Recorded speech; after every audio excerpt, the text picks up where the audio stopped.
Andy, thank you so much for joining us once again, brother. How are you? It's a great pleasure to be with you, Pete.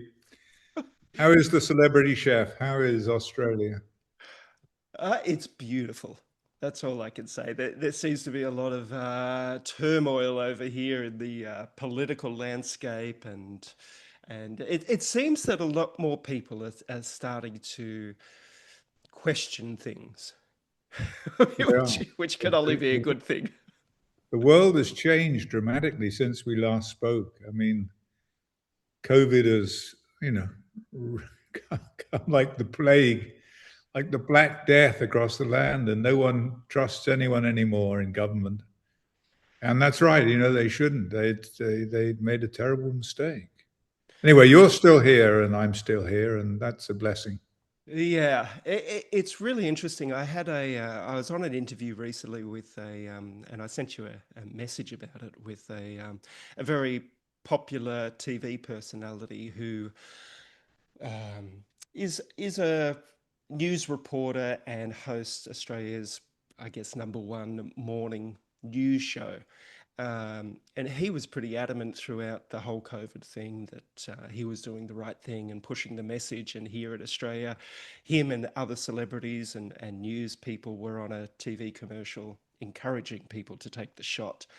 And he did an about face this year and started apologizing for his role in putting that message out. And he invited me onto his show, and we had a great chat and publicly apologized. Not that I needed a public apology, but it's really interesting that somebody at that level can come around and do a whole 180. And I actually said to her, I said, fuck, you got big balls, mate, like to do that. It's And very unusual for politicians to admit they've made a mistake. It's when they do, it's enlightening. It's people respond to that. They appreciate honesty. So good for him. yeah, he's not a politician, well, not yet, but definitely a news reporter and a Right. celebrity. So, and it's fascinating watching the fallout from his apology. A lot of people are upset because of what he pushed, but I'm always of the belief that people can change, people can we can build bridges between between people and ideologies. And I have no animosity against the fella or that. They would, again, I don't want to say just doing their job, but they probably believe they were doing the right thing at the time. And I want to ask you, have many doctors and many people in your space, have you seen a 180, or perhaps maybe not a 180, but just a slight change in direction in Oh, their messaging? dramatic. Yeah. And a number of things have happened, Pete. Now, just by way of background, when I first got involved in this 31 years ago, there were a handful of people around the world who were prepared to even discuss this thorny issue of vaccine safety and potential vaccine injury. People wouldn't do it. It was a death knell to your career if you mentioned it. Well, then came film. Film changed a lot of people's minds, films like Vaxxed and that sort of thing. Then came COVID. COVID was the biggest mistake the system ever made. And what that did is to recruit millions of people to the side of integrity, of honesty, and of inquiry. And people like Peter McCullough. Okay, Peter McCullough, the most published cardiologist in the history of this planet, was suddenly expendable the moment that he criticized the COVID shot. As soon as he questioned government policy, CDC policy, he was gone. He was out. And he's been proven right. And all those years ago, all I asked for was further research. And now that research has been done by Peter McCullough's group, among others. And they've come to the conclusion that early onset and multiple vaccines are the single most important modifiable risk factor for autism. That's what it says. I hate to say, Wakefield was right, but that's the T-shirt. That's not the way I am. The parents were right. Hmm. I was just, a vehicle for getting their story out there. But it is now widely acknowledged among the medical community and around this country in particular that vaccines cause autism. And then, of course, a wonderful film by Del Bigtree, I don't know whether you saw it, where he actually exposed a rabid pro-vaccine physician who conducted a study looking at vaccinated versus unvaccinated. He did that study on the basis that he was quite sure that it was going to show that the vaccinated weren't worse off, in fact, better off. It showed completely the opposite, that there was sickness throughout the children who had been fully vaccinated compared with the unvaccinated, and he refused to publish it. Fortunately, Dell had the temerity to secretly film that interview over dinner, where this guy said, he said, I'm not going to do it because it would be the end of my career. And that really underlines the hypocrisy of these people. So in this country, they have been exposed, and the majority of people are questioning the safety of vaccines. They will not conform to government policy anymore. They've had enough. So it's changed dramatically. And with COVID, what we've seen is that now more than half the adult population of the world are questioning government vaccination policy. So things have changed enormously. Did you Film, COVID, these are the things that have really had a mass impact. And I think in the end, Pete, and I'll finish on this, is to say that in the end, the market will win. It doesn't matter what the companies do. It doesn't matter how much money they spend on advertising. It doesn't matter how much doctors try and coerce and bully you. In the end, the market will prevail. The consumer, the parents in this case, will say, no, we no longer trust you, and we will not subject our children to your policy. Going back when you first discovered this and sounded the alarm, did you ever think in your lifetime or your career that we'd get to this point? I'm a pathological optimist. Pete, I don't know why, but I do believe that at the very least, we need to keep going on behalf of those children who don't have a voice. We have to do whatever we can. And so when I find myself, I thought I'd be in a job. I thought, well, the government would find this interesting. Well, I couldn't have been more wrong. I lost my job, my career, my income, my country, and came to America. And I became a filmmaker and started to get out stories that could help educate millions.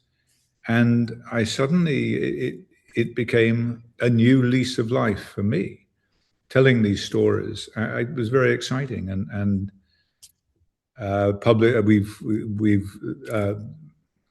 the last Protocol 7 was a feature film, my first feature film, full-length feature film, which told the story of fraud at Merck, and now a book coming out later this month.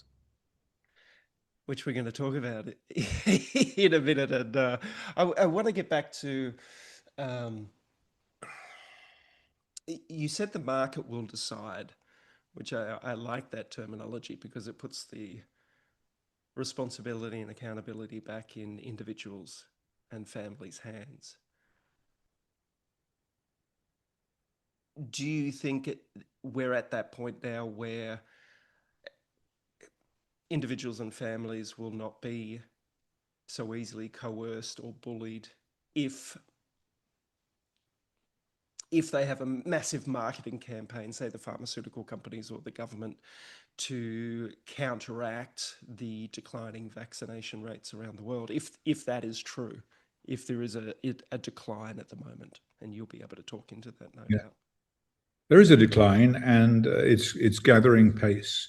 It's unstoppable, and the more that they then invest millions and millions of dollars in advertising campaigns is counterproductive for them. People know that they're being lied to. You use this kind of strategy with COVID, and now you're using it again.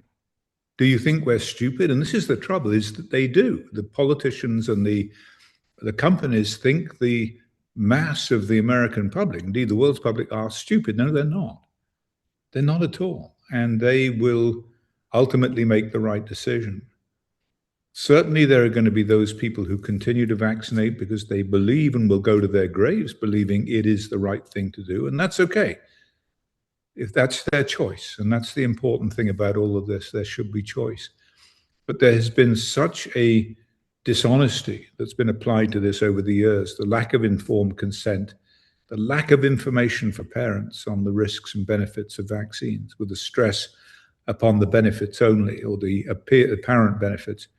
And now people have seen through it. And COVID was, as I say, the biggest mistake they made in that respect, because now people have seen that the emperor has no clothes.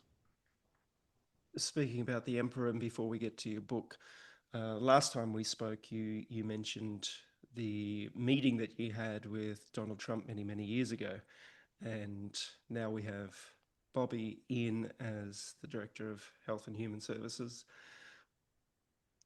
What do you think is playing out, if you're able to speak on what you believe is happening there in the administration with Trump, with Kennedy, with the reshuffling or reorganization of that industry in there that is so embedded? And is it as embedded in the system as it once was? And what do you see happening over the, I guess, Trump's got 2 more years, Bobby's got 2 and a bit more years at this point in time. What do you see happening in that industry and the emperor, the empire over there? I think, I mean, you try and imagine, just put yourself in Bobby's position. You suddenly find yourself as Secretary of Health and Human Services, and you have a mass of politicians on both sides of the aisle, both in Congress and in the Senate, both in the House and in the Senate, who are funded in their campaigns to an extent, greater or lesser, by the pharmaceutical companies. They are there in many cases to represent the interests of those companies, and a mass of lobbyists. And they are beating on Bobby Kennedy like you cannot even imagine. It must be hell on earth. So for him to stand up against that and to still enact policies that lead to change, lead to science, lead to a better understanding of safety, well, God bless him, Pete, because that's a really tough job. It's okay when you've got just the opposition criticizing you. They're always going to do that. When you've got people on your own side of the aisle in the pay of the pharmaceutical companies trying to disrupt you at every stage, that's very difficult. However, again, I remain an optimist. I think he has made great progress. I think that there is a lot more that can be done with a following wind. I don't know to what extent they're going to try and block that. But if the science gets done, the proper science gets done that definitively proves the case that McCullough and others have made, then change is inevitable. So he has my full support. It must be very tough in that environment. And I wish him all the very best. I will do everything I can to help him, although, of course, I may not be the most popular man in Washington. I've said it before, and I could be completely off the mark, but because a lot of people ask why isn't change happening quicker? And my take on it is like it's probably 2 steps forward, 3 steps back, a few steps sideways, go in a diagonal path, and then go another one. It's just there's so many pieces on the board stacked against him, and he's trying to find at least let's move forward with whatever we can do. Um, and we just saw the dietary guidelines flipped on their head, which I won't say I never thought I'd see in my lifetime, but if that can happen, then so many other things can happen as well. I agree, and there are huge vested interests in the current nutrition policy. So people are going to suffer as a consequence of what he has done, but he's done it nonetheless. So yeah, he's very smart and he's very determined, and you know it's in his blood. If anyone can do it, Bobby can. Yeah, this is true. So let's talk about your new offering into the marketplace, into the world for families and individuals, and take me through the process of what you've created, why you created it, and we'll start off with what it's called as well. Okay, the book is called The Bequest. It's an interesting story, Pete. So buckle up. I years ago, pre 2012, I went to a meeting in America where I gave a lecture, and that evening I was invited out to dinner by one of the mothers who'd organized the meeting. And she had a single child, a teenager, severely affected, nonverbal, with autism. The day that he had his MMR vaccine, he started to disappear. And over dinner, she asked me if I would father a child for her. Now, you may think, what a very odd thing to tell me on this show, and what an even odder thing to ask Dr. Wakefield over dinner. But her motives were entirely sincere. She wasn't interested in sex with Andy Wakefield, Pete. What she wanted was to have a healthy child, to grow up and to look after her affected child when she was infirm or died. That's what she wanted. This is one of the greatest fears of millions and millions of parents across America, across the world, who have children on the spectrum. What happens to my child when I am no longer there to protect them? It haunts them more than any other thing. I've heard this so many times. And sometimes parents take desperate measures. And when I first got involved in autism, there were a spate of suicides that really absolutely tragic and really shaped my determination to do something about this. And so I was so inspired by this mother's request, and indeed her willingness to face rejection. But this was a mother's instinct. This is what she had to do to protect her child. And so I said to her, this is an extraordinary request, and I'm inspired to write it as a screenplay. So I did. I wrote it as a screenplay in 2012. And I wanted to get away from the vexed issue of causation. This had a specific objective, and that was to highlight the plight of these families and these parents. What happens? And so I wanted to focus on that and get away from this issue of causation just for this book, for this film. And so I set it in the West in 1867 on the Oregon Trail, pioneers in one of the most hostile environments imaginable, who face great tragedy, and it's left to a mother and a child to survive.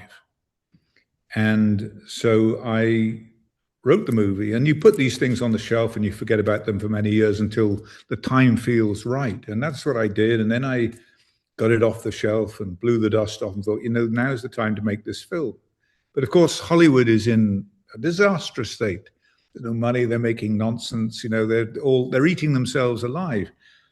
And so it was going to be tough to raise the money. And my wonderful assistant said to me, you've got to write the book, attract attention, raise some money, make the film. And I thought, oh, hell, I know she's right. So I didn't argue. I sat down and wrote the book. So I wrote the book, The Bequest, and it's coming out on the 26th of this month on Amazon, on Barnes and Noble, on these things. So it's available globally. You have Amazon down in Australia, I know that.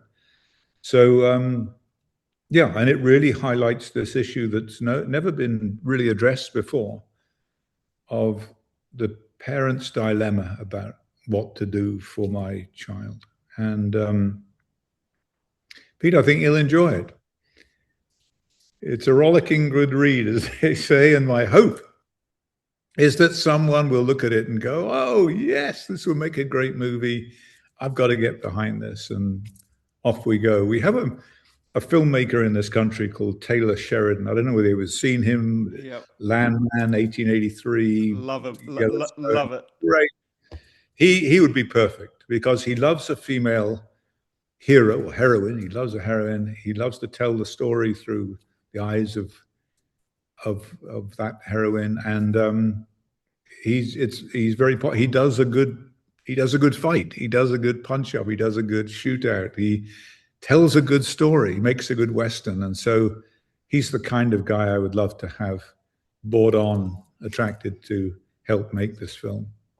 Well, as an eternal optimist as you are, you never know what's in Forever. store. What's wrong with me? When am I going to learn? I guess people are asking, did you become the father? Ah, Pete, there's the question. There's the question. No, I didn't. I felt that, I had four children. I felt that if I had a child, I would want to be in a position to raise them and look after them, protect them. It seemed counterintuitive to me to forego that and to not fulfill that duty, which is so. But it was, I hope she did. I hope she found someone. I hope she found someone with whom, she fell in love and lived with and is still living with. That's my hope for her. But Beautiful, no. beautiful. Well, I look forward to reading your book, brother. Um, Getting back to the autism dilemma, if I can call it that, where I remember when I first discovered dietary principles, paleo, ketogenic, um, these ideas about what to eat and how to eat. I met a lot of families, a lot of parents, and a lot of children on the spectrum that anecdotally said that their behaviors improved through the change of diet for children on the spectrum and even adults on the spectrum. And subsequently, some of the most remarkable stories was that the child improved beyond what the parents could ever have wished for or hoped for or imagined. But at the same time, the family's health actually changed from implementing a new way of eating as well. And they were very, very grateful for that. Um, and this is going back close to 15 years. In the last 15 years to now, where are you and where are others in the autism world in relation to um, improvement of outcomes through diet and other perhaps medical interventions? Like, has it progressed? Is paleo ketogenic still something that is in that space that you've seen and can potentially benefit? Where are we at? Okay, Pete. Well, I say this having been out of the clinical arena, directly out of the clinical arena for some time, having been more in the film world. But right now, if justice had been served, I would be able to answer your question definitively. We lost because the research was sabotaged all those years ago. Everything went with it. Studies not just on the vaccines, but on the dietary intervention and a whole other intervention. It was all sabotaged. And so I should be able to give you a definitive answer to that now, and yet I can't. However, the good news is that some very brave people have continued this work. And it has really developed into an understanding of the role of the intestine, foodstuffs, nutritional supplementation, exclusion diets, and probiotics and prebiotics, the role of the gut microflora and how food influences that. What we eat influences what grows in our gut in terms of bacteria. And if it's healthy, that's one thing. And if it's not, then that's another thing. So there are people like Sabine Hazam, Dr. Hazam, who's been intimately involved in this kind of work, and God bless her, has been progressing this. So one of the first stories we ever heard from parents is just that. I put my child on a diet that excluded wheat, gluten, and casein from cow's milk products, and there was dramatic improvement. As you say, improvement far more than the parents might have expected or hoped for. When they then inadvertently went back on that, they made a mistake. For example, they went to a birthday party and had a piece of cake or something with gluten in it, they would regress.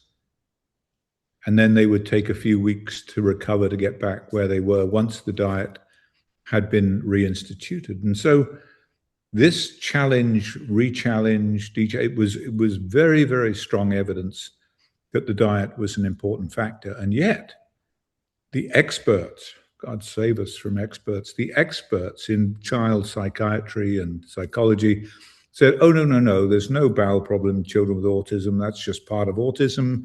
And the diet doesn't make any difference. And these people who've really been such an impediment to our progress. Oh, we're just better at making the diagnosis. Children don't regress. It's genetic. All these things we hear time and again. And the opinion of the experts and this, the opinion of the parents, and the opinion of the parents, in my experience, has been absolutely right every time. The experts have been wrong. And so I listen more and more to the parents. But the diet is such an important factor.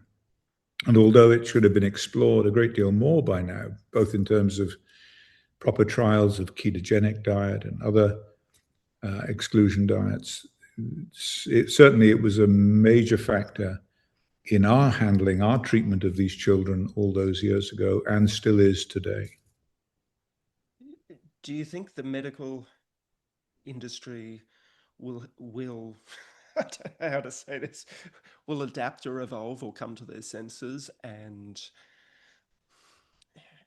I often say, I'm not opposed to modern medicine, that if I get bitten by a shark or something like that, great trauma care. And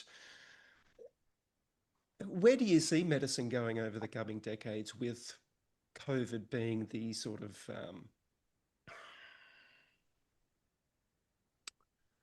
the catalyst for that distrust and maybe a reevaluation of the whole industry? And I mean, that might sound a little cliche or a bit too broad and blunt, but do you think modern medicine has a part to play, and can they adapt and evolve into a way where they regain the trust of the public and actually really work hand in hand with, as you were saying, with parents, and are not going to be um, so concerned about shareholder and again about the profit, follow the money?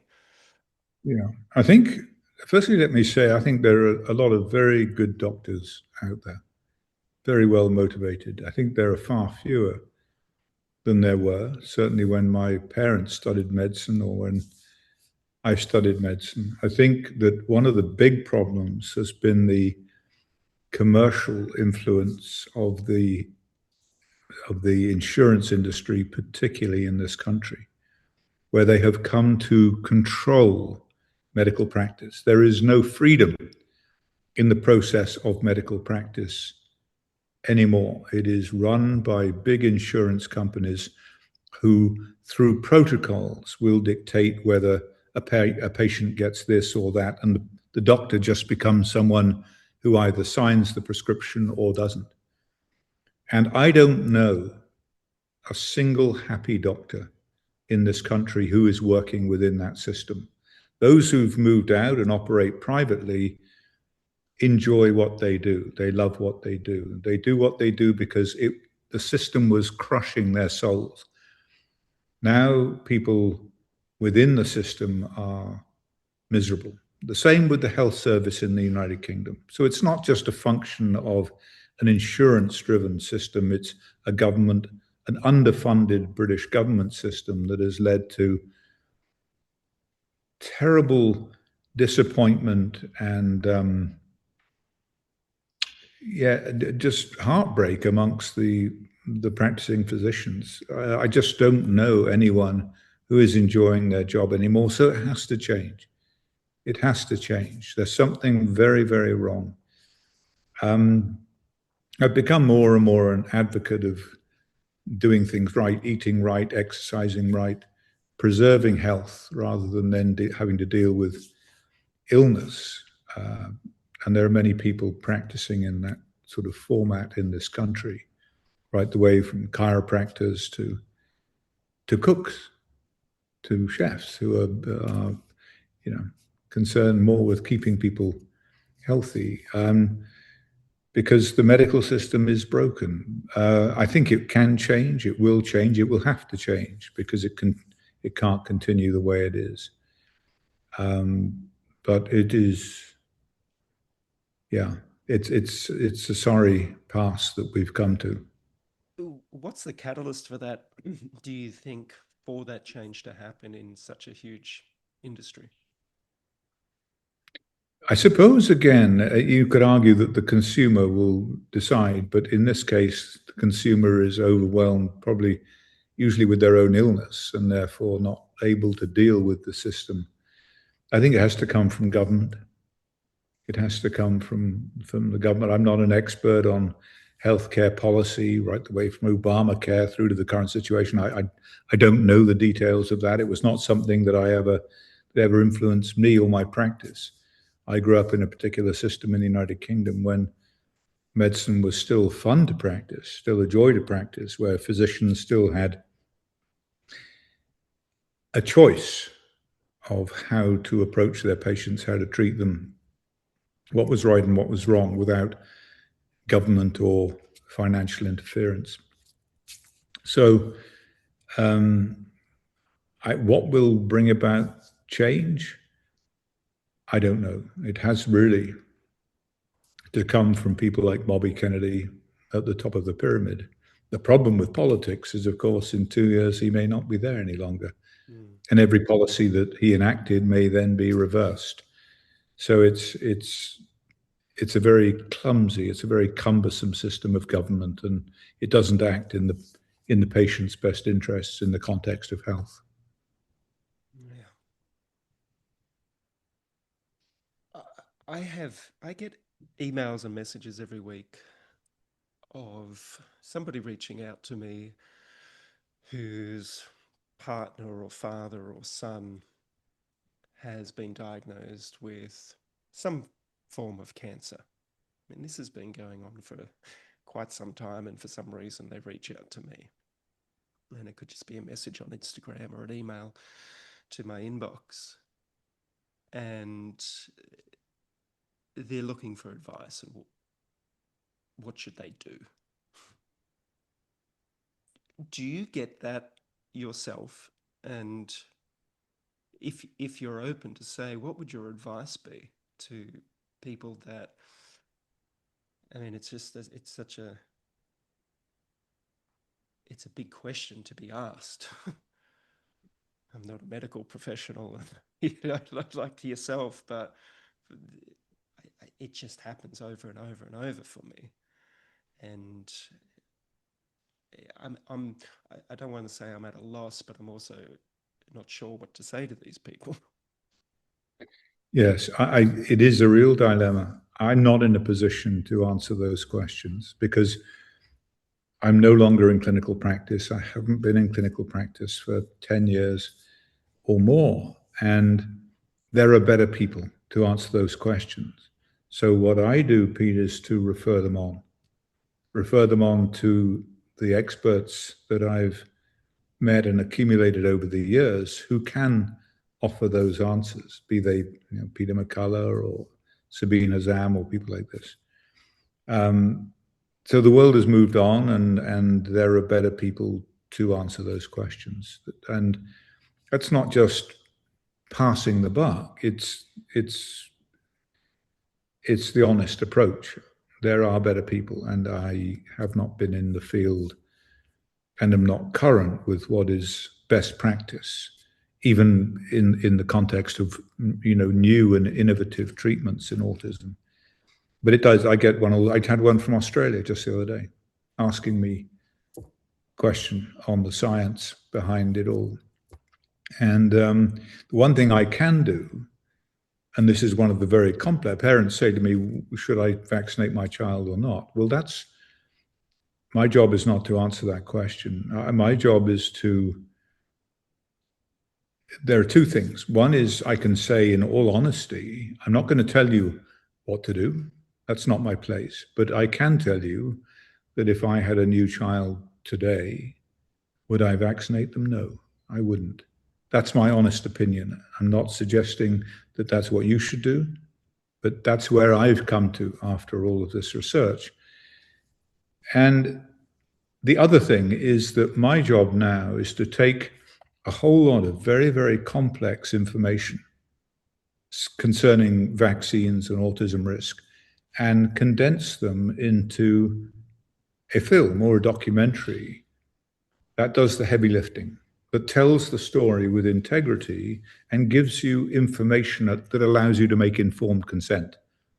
You will be given information that you don't now have to go to the library and Google it and look at it and compile it and read it all. And you know, these people are not trained in this kind of just, but I can do that for you. I can take this complex information, distill it into an entertaining and understandable film. And as long as that's done with integrity, then you can use that to come to an informed choice about what you do.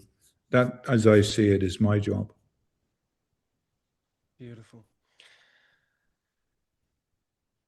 I made a documentary years ago called The Magic Pill, and we filmed with Indigenous Australians. And we posed the question, what did your ancestors die of? And straight out of the mouth of one of the women was old age. If they weren't bitten by a crocodile or eaten by a crocodile or had an accident. And do you think we will get to that stage again where the way that we die if we don't have an accident will be from old age instead of chronic illness? Like, is that a fairy tale based off the situation that we have now with the way our food has grown, the beauty products people put on them, the water contamination, even though the water is cleaner than perhaps it used to be in some respects? But do you think I mean, that's my belief is that I will die of old age and not of any chronic illness. And I could be completely naive in that regard. But is it possible for a Oh human yeah, being to not yes, go it is. through And there's no through? reason why you shouldn't be naive. You know, why would you go around thinking, "Oh, good Lord, I'm fine today, but tomorrow I might be ill"? You don't do that. That's not you. And my mother is 96. I saw her the other day. She has never been on medication in her life, apart from one very brief period when she was a young woman. She is a pharmaceutical industry's nightmare. She doesn't take any tablets, any medication. And you know what? She will battle on till well over 100. I have absolutely no doubt. So here's the sort of broader evolutionary question. There are those people who will comply with policy. This is my belief that there are those people who will comply with government diktat on vaccination for their children. And there are those who will say no. And it is my belief that those who, and based upon the science, based now upon 12, 13 studies that have looked at this issue, how do the vaccinated compare versus the unvaccinated? And in every case, the unvaccinated are healthier than the vaccinated.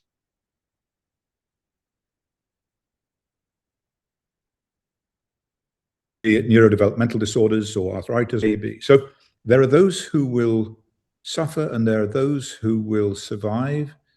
And in the end, evolution will determine which group is the vaccinated and which is the unvaccinated. We will prevail, life will persist, but there will be a selective advantage, in my belief, in the non vaccinated. They will be healthier and they will be the ones who are very much more likely to die of old age than those who are fully vaccinated. Again, that is my belief based on 31 years of being in this field. I'm quite prepared to be wrong, but that is my belief. Beautiful. I love you, brother. It's such a joy to be able to have another conversation with you. Great to talk to you again. You look so well. I can't Thank you. believe it. Thank Look you. at you. My wife just gave me a little trim and quick little made me look good for this. I was a bit pushy this morning, and she's like, "Come on, Excellent. Yeah. let's make you look better than, than you were." I love your artwork as well, Pete. Oh, that's my wife's actually. It's I've spoken about it before, but she painted that, and I love it because it's from Mad Men. If you've watched the TV series, Yeah, yeah, yeah. and I love it Well, as my backdrop because it's got the fella smoking the cigarette, just casual, and I guess his other self is falling out of the building. Like, and I look at that as a great, I guess, metaphor or analogy of life, whatever the correct terminology is. Like, it's choose your own adventure. Can you be relaxed and centered and having a good time while there's turmoil out there, or are you going to get caught up in it? So we get to choose our own adventure. That's why I have that there. you mentioned, Pete, that this reporter. You said he does a show. I'm very happy to talk to him and get on if he's interested in talking to Andy Wakefield. So let me know. I'm always happy to talk to Australia. Beautiful. I will let him know. I might actually send him this so he can have a bit of a background on you too. But yeah, I love you, brother. Thank you so much for sharing your wisdom and your time and your energy and your passion and your love to us all. And until we meet again, Thank you, Pete. I'll send you a copy of the book. Send me your postal address, okay, and I'll get it over to you. congratulations on that too, brother. I'm sure it's going to be magnificent. And I look forward to the movie with Taylor directing it. Yeah, get everybody you know to buy a copy. We'll make it an Amazon bestseller, New York Times bestseller. You No one will be able to resist. will do, brother. Good to talk to you, man. Good to You too, talk. mate. See ya. Bye bye.